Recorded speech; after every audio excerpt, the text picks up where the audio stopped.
Hey on, Dave. Hey, thanks for being back here. And last time we spoke, it was back in November when Trump just got elected, and we were talking about the economy and how things weren't looking good. Now, here we are already in April, and he's been president for a couple of months now. When you look at the economy now, has anything changed? I mean, he's made a lot of promises. He's telling us that he's bringing back jobs, he's bringing back manufacturing. He's doing a lot of things. Well, a lot of it's just broadcasting his message. Nothing really has happened. But do you see a change? Do you see the economy improving? Has things actually changed? What's your take on it? Well, actually, I think we're at more risk than before because the powers that be don't seem to like Trump and his policies at all. And when you come right down to it, I think they would rather see our economy crash than see Trump be successful. And I think they want to try to turn Donald Trump into a failed president. I think they want to have him preside over a economic depression that they will blame him on. And you've already seen some movement by the Federal Reserve Board to raise interest rates. I think that's just the first of many interest rate increases that they're going to make through the Fed's Open Market Committee, the FOMC. They're the ones that really control interest rates because they set the key Fed rate, and all other interest rates are all directly geared toward that rate. And if they raise interest rates by another full percentage point, I think it'll definitely slow the economy. If they raise the rate by a couple of points, it'll actually make it almost impossible for the U.S. government to service the national debt. That's how far we've been backed into a corner by the Federal Reserve. And as I'm sure most of your listeners know, the Federal Reserve is not a government agency. Only one individual on the Federal Reserve is a federal appointee, and that is the Federal Reserve Chairman. The rest of the Federal Reserve's Board of Governors are not elected or appointed. They are merely representatives of a private banking cartel. I like to say that the Federal Reserve is no more federal than Federal Express. So do you think they're actually doing this on purpose? They decided, okay, here's Trump. He became president. Let's raise the interest rate. I mean, because we saw them raise the interest rates in December of 2016. And then as soon as he was in the presidency, they said, okay, let's raise it again. And we haven't seen this over the 8 years. So from what you're saying is you're saying they're doing this on purpose now. I think they are. And I think they're trying to be subtle about it. They can't just jump in and say, okay, we're going to do 150 basis points. I think they're going to incrementally turn the screws on the Trump administration. And especially if Trump starts making any noises about reforming the Federal Reserve or about issuing U.S. Treasury notes to circulate side by side alongside Federal Reserve notes, that's when I think they're really going to drop the hammer on him. But just in general, they're unhappy with Trump, and I think they're going to incrementally raise interest rates to kind of sour the milk. They're going to try to slow the economy down. They're going to make for years and years, the Federal Reserve has kept interest rates artificially low. So they have the excuse to raise them again because they've been artificially low for so long. We've been in zero interest rate policy for a long time, and now they're effectively in negative interest rates if you adjust it for inflation. So they certainly have all the justification in the world for raising rates.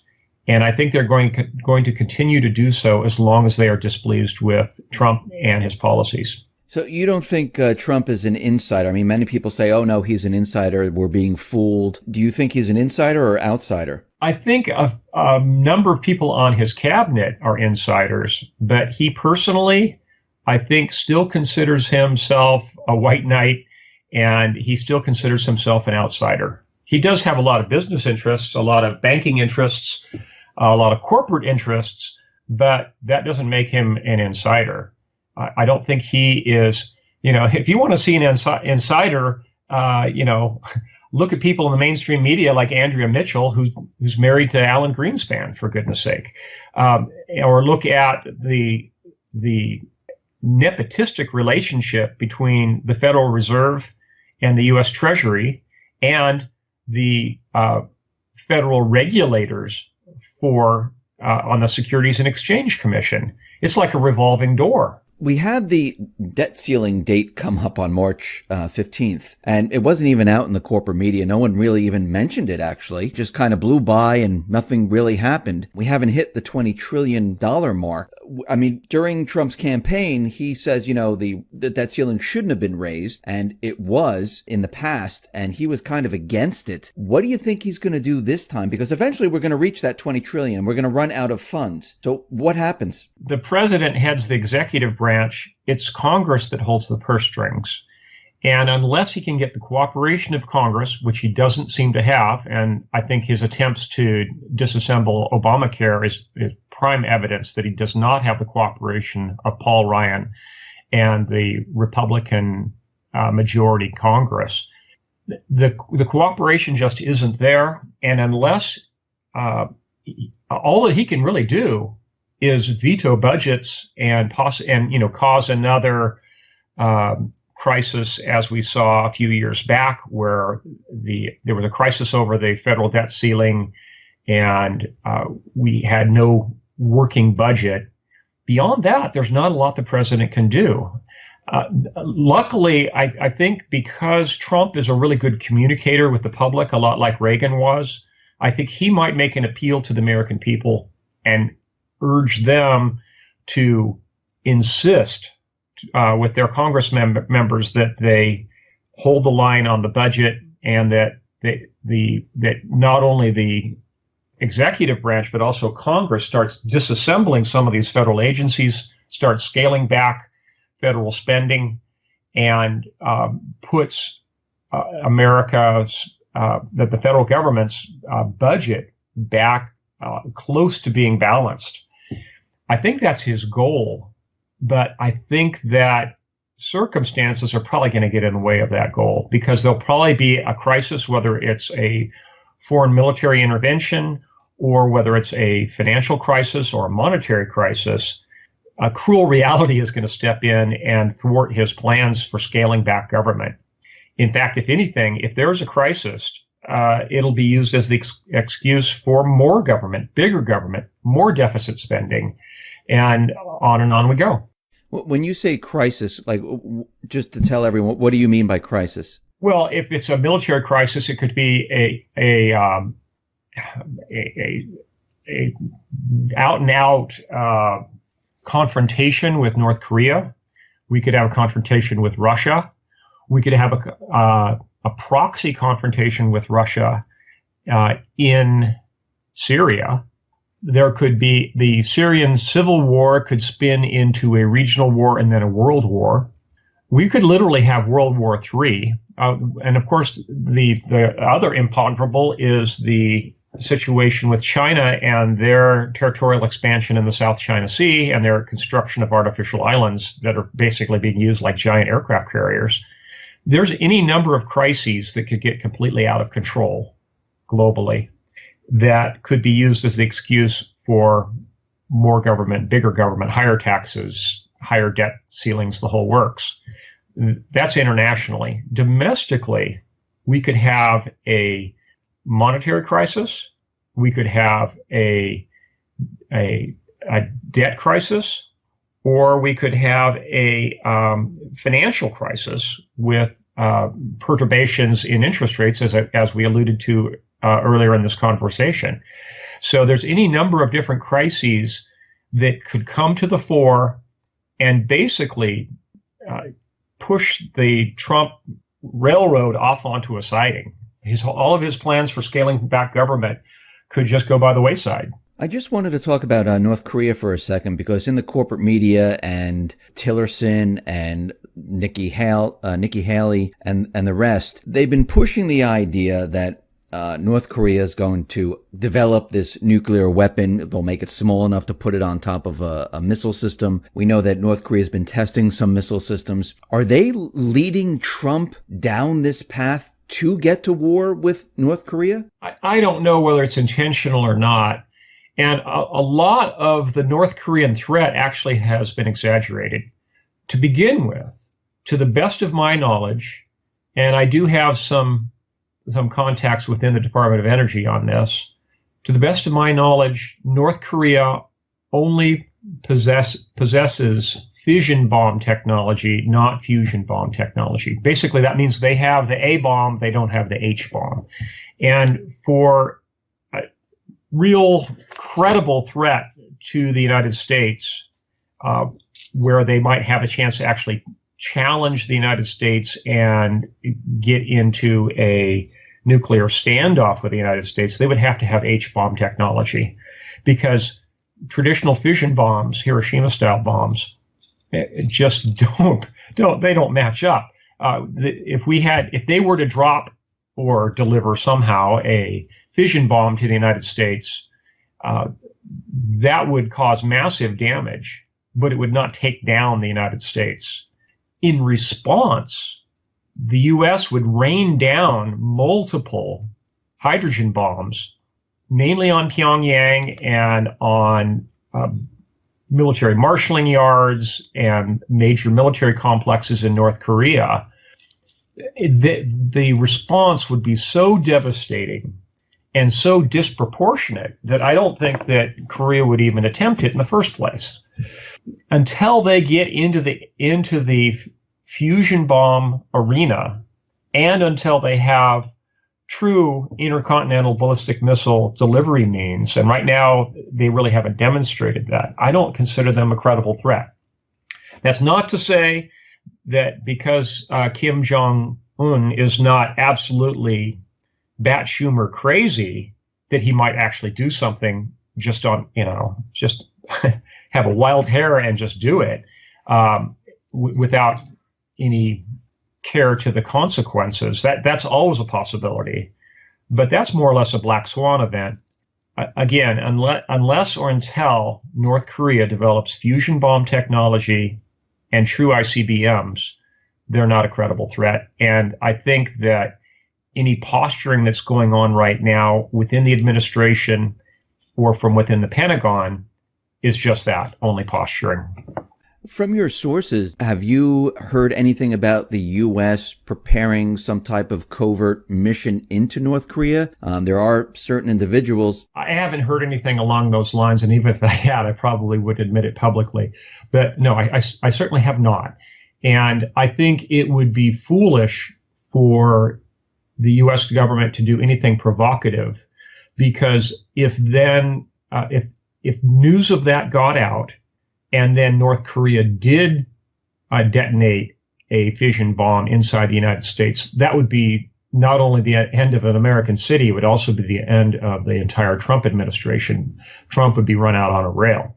So they can't even plan for something like that and have that become public knowledge. To the best of my knowledge, there is no such planning going on.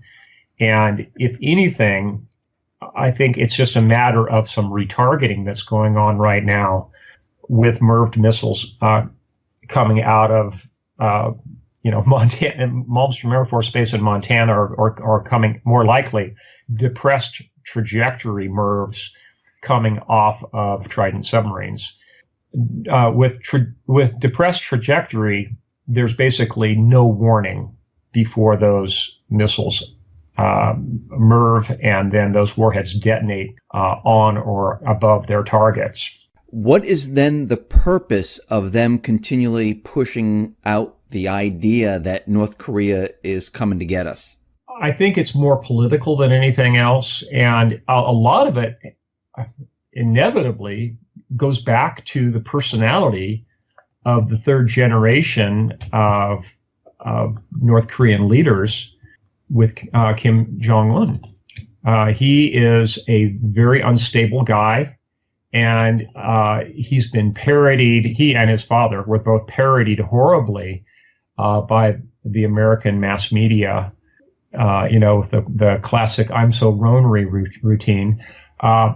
He's easy to pick on, and he's easy to turn into the bogeyman to be afraid of by folks, especially, I hate to say it, there's some within the Pentagon who are actually playing up these fears. You don't think that maybe, I mean, I heard some talk about they were using some type of cyber warfare to redirect North Korea's missiles where they, flew them off into the ocean. They didn't work that well. I hate to say it, but you can't really use cyber weapons on a country that is essentially a dark country. If you look at a satellite picture of East Asia at night, you see this big black blob just north of South Korea. That's North Korea. And you see one or two little lights for Pyongyang, and that's it.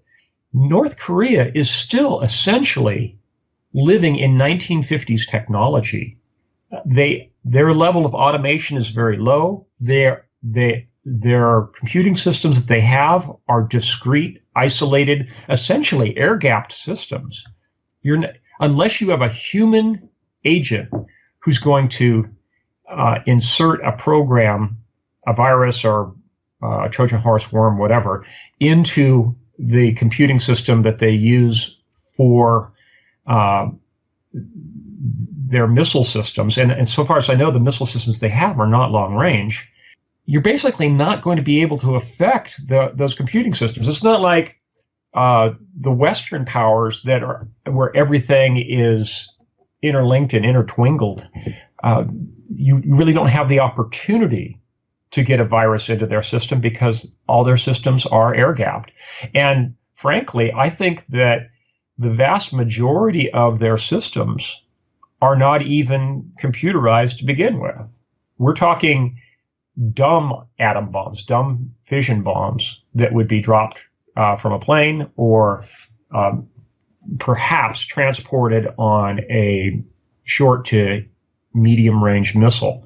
They just don't have the technology, and you can't exploit technology that doesn't exist. So the talk of, what you're saying is that since they're not as developed, all this talk about North Korea cyber attacking Sony and the rest is kind of hard to believe. Yeah, that's just not credible, simply because there just aren't enough computers in North Korea, and there's not enough connectivity from North Korea, except a bit through China, for them to even have a cyber warfare force that's in any way capable. A lot of the pictures that you see coming out of North Korea show older generation technology computers sitting on desktops with traditional CRT screens that haven't even switched to flat panel monitors for these computers. That shows you how out of date they are. And these banks of computers that I think are just publicity photos. I don't think they really even have much of a legitimate cyber warfare apparatus.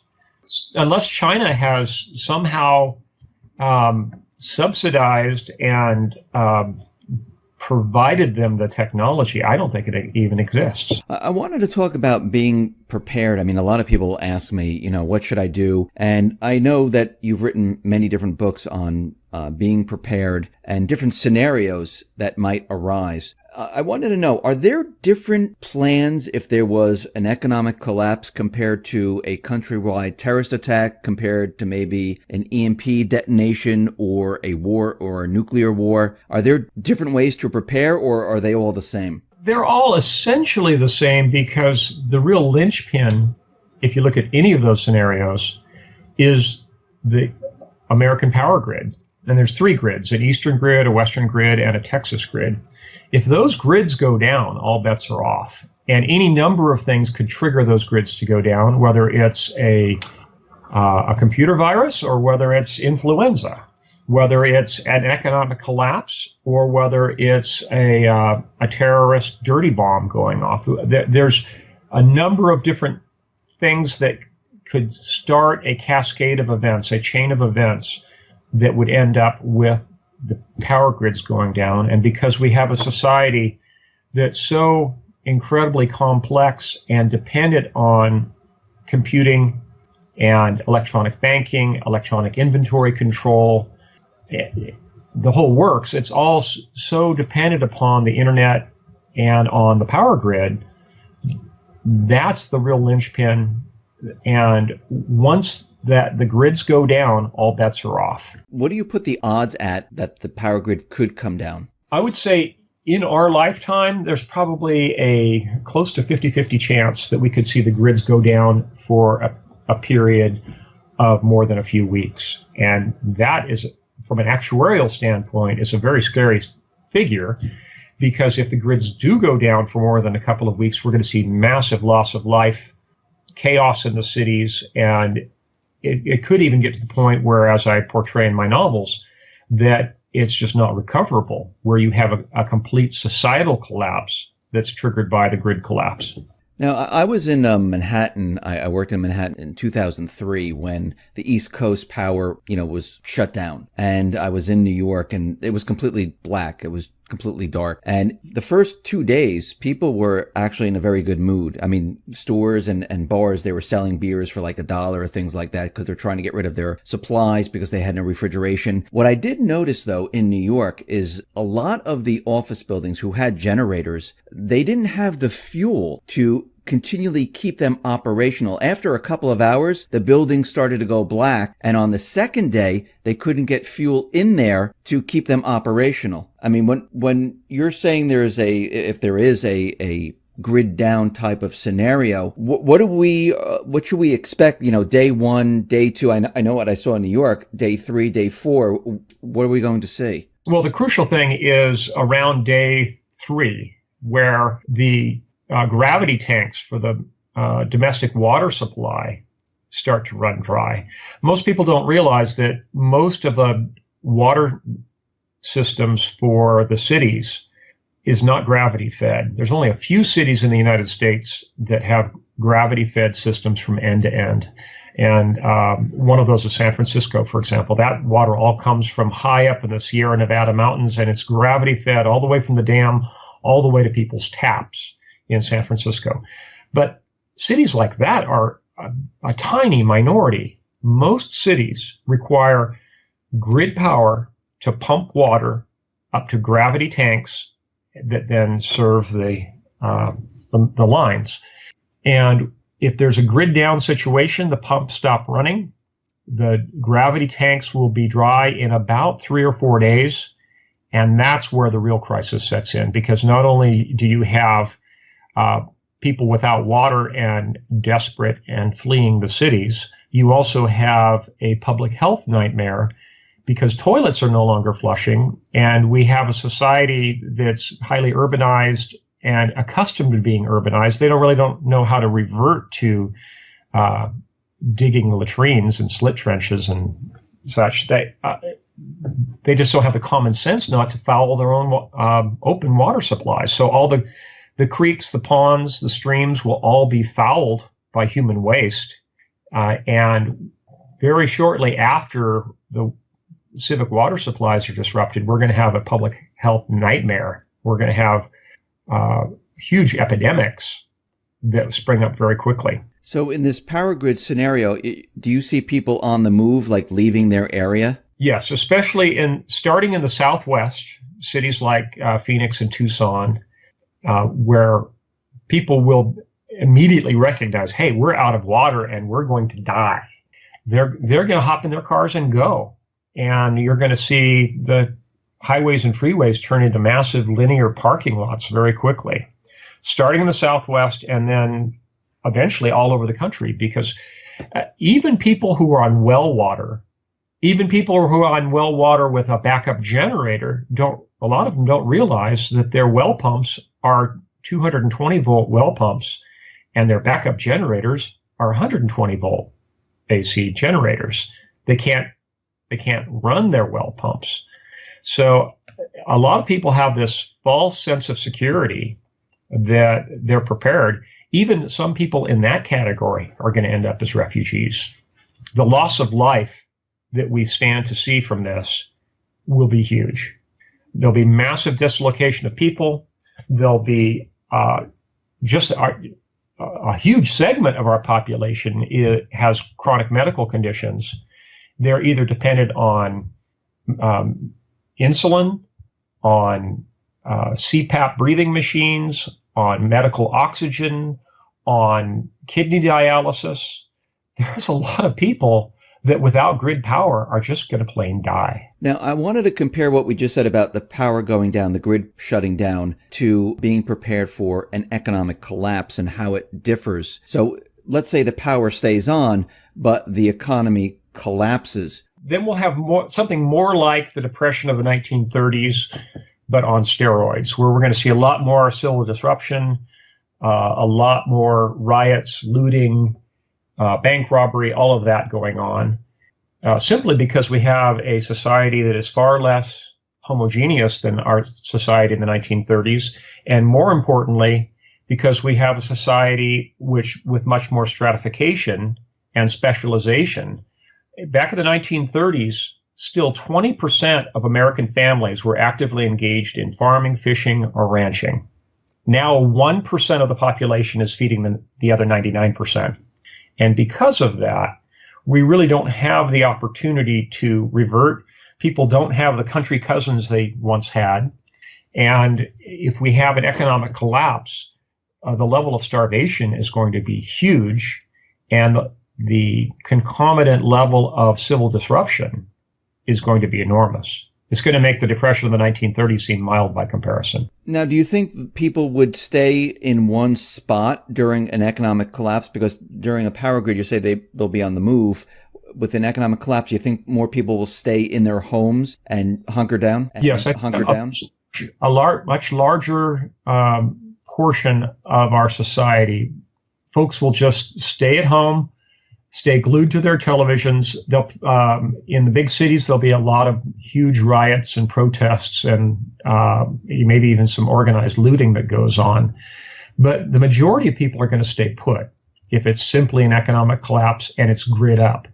But again, if it's grid down, all bets are off, because then the great golden horde migration takes place. The people that are staying home in the economic collapse, if the grid is up, will they have problems getting food? Will they have problems getting water? Will they have problems? I mean, because if there is an economic collapse, what about the electrical facilities, the gas facilities? Is everything still operational? Even if it's grid up, there's still a tipping point that takes place.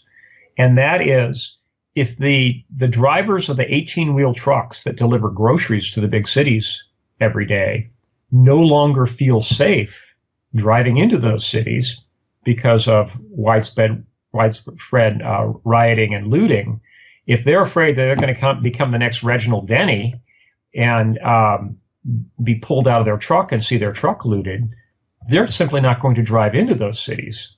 That's the tipping point where even if it's grid up, we could still see a full-scale societal collapse. Let me take this one step further. What happens if we get into war? Because there's a lot of war talk out there. And during World War I, World War II, war was really fought overseas. The people who were living in the United States really didn't see anything. If there's a World War III scenario, will the war be contained overseas? I don't think so. No, I think at the very least, we're going to see a lot of terrorist events, or we could see the infiltration of terror teams from nation states, not just terrorist groups that are ideologically driven, but we could see nation state sponsored terrorist groups, more or less like the Spetsnaz, infiltrating to contaminate water systems, to set off dirty bombs, to spread biological warfare vectors. There's any number of different things they could do to cause tremendous chaos, but the majority of the targets will be in big cities. For anyone living in the suburbs, they might be partially affected. For anyone living way out in the hinterboonies, you'll probably be safe. So it's just one more reason to head for the hills, to move to a lightly populated area that's well removed from major population centers. When you say hit the cities, you're talking about missiles, like hitting the cities? Whether it's missiles or whether it's terror attacks, terrorists don't attack where the population density is light. They attack where they get their biggest bang for the buck, and where the mass media is present to publicize it, because that's what they're really after. They want to instill terror into the hearts of the citizenry, and you do that with television cameras. So you go where the television cameras are, the big cities. So for your advice to people, when we talk about all these different scenarios, what is the best way to prepare for this? What should they have on hand? Well, people need to stock up, they need to team up, and they need to train up. People need to have at least a 3-month food supply on hand. I think 3 years is more prudent. And people need to team up with their neighbors, and they need to train up essentially to create like a neighborhood watch on steroids. And that is best done in a small town environment or in the countryside. Once you have a population over about 5,000 people, it's really hard to maintain any kind of law and order, because you kind of lose the whole concept of the we-they paradigm. I talk about that in my blog. If you go back through my blog archives at survivalblog.com, I posted an article a few years back that was called Mineshaft or Gemeinschaft. And I also did an article on the we-they paradigm. It's only when you have a small town that you have a sense of cohesion, and where you have the opportunity to essentially barricade a town and filter out the bad elements coming into the town, where you don't want to have gangs of looters coming into your town. It might even come to a situation where you have to roadblock cities, and you can only do that in a town that has a population of somewhere between 300 to 500 and a population of about 5 to 7,000. Any smaller than that lower number, and you don't have enough manpower to maintain roadblocks 24 hours a day, 360 degrees around a town. And any population higher than that, you lose the sense of cohesion. So it only leaves really a certain number of cities, or small towns, that are a sufficient distance away from the major metropolitan areas that they're not going to be immediately swarmed, that are going to be your best opportunities. Those are your best locales for relocation strategically. James, thank you very much for being on the X22 Report Spotlight. I really appreciate it. Once again, how can people see your work and get your books? Again, it's at survivalblog.com, and all of my books are available at public libraries. I'm not here to sell books, but I've had 3 nonfiction books published, 2 of which have been bestsellers for Penguin. And I've also published 7 novels, 3 of which have been New York Times bestsellers. That's the Patriot series, and my new series is called The Counter Caliphate Chronicles. The first book of that has been published. But again, everything that I've been talking about here is available free of charge at my fully searchable website. It's a blog site called survivalblog.com. Please, folks, take full advantage of the resources there. Again, I'm not here to make a buck. I'm here to wake people up, get people prepared, and save some lives. James, once again, thank you very much for being on the X22 Report Spotlight. I really appreciate it. Thank you very much, Dave. God bless you and your listeners. You too. Thank you very much.